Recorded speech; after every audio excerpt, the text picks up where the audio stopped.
വീട് വെച്ചരാന്ന് പറഞ്ഞു. വേറെന്തോ പൈസ തന്നോ? പൈസ 10 രൂപ. വേറെ ഗവൺമെന്റ് വേറെ ആരെങ്കിലും സംഘാടകർ ലീഗ്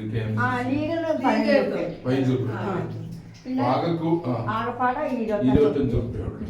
അപ്പൊ ജോലി ഇപ്പൊ എന്താ ഇപ്പൊ ജീവിക്കാൻ എന്താ വഴി? സെക്യൂരിറ്റി പിന്നെ ഈ സുഖമില്ലാതായപ്പോ ഓപ്പറേഷൻ കഴിഞ്ഞു. ഇപ്പൊ ജോലിയൊന്നും അങ്ങനെ എടുക്കാൻ പറ്റില്ല. സുഖമായിട്ട് ഓപ്പറേഷൻ ചെയ്തില്ല. അത് ക്യാമ്പിൽ വന്നപ്പോ പെട്ടെന്ന് സുഖമില്ലാണ്ടായി.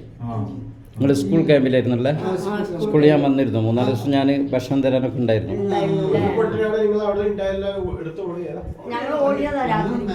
ഓടിയതാണ്. പിന്നെ എന്റെ മകള് മൂത്ത മകള് വലിച്ചു കൊണ്ടുപോയി ഒരു മേട്ടില് മലയാളിന്റെ ആപ്പിക്കാടുണ്ട്. അവിടെ കൊണ്ടുപോയി നിന്നാണ് കുറെ മേലോട്ടവരൊക്കെ കഴിച്ചാൽ അങ്ങനെ പോയി നിന്നു.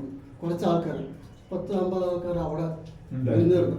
നേരം വെളുപ്പോ ആൾക്കാർക്ക് വന്ന് ക്യാമ്പ് കൊണ്ടുവന്നു. ജീപ്പ് കൊണ്ടുവന്നിട്ട് നേരം വെളുക്കുന്നവരാ മഴയത്ത് നിൽക്കില്ല, കൊടയില്ല, ഒന്നുമില്ല. അത് റോഡിന്റെ മുകളിലുള്ളവരൊക്കെ രക്ഷപ്പെടാൻ പറ്റി. റോഡിന്റെ താഴേക്കാണ് തീരെ പറ്റാതായി. താഴെയുള്ളവർ കുറച്ച് ആൾക്കാരെ മുകളിലേക്ക് കുറച്ച് കുന്നാണ്, വീടുകളൊക്കെ കുന്നിലാണ്.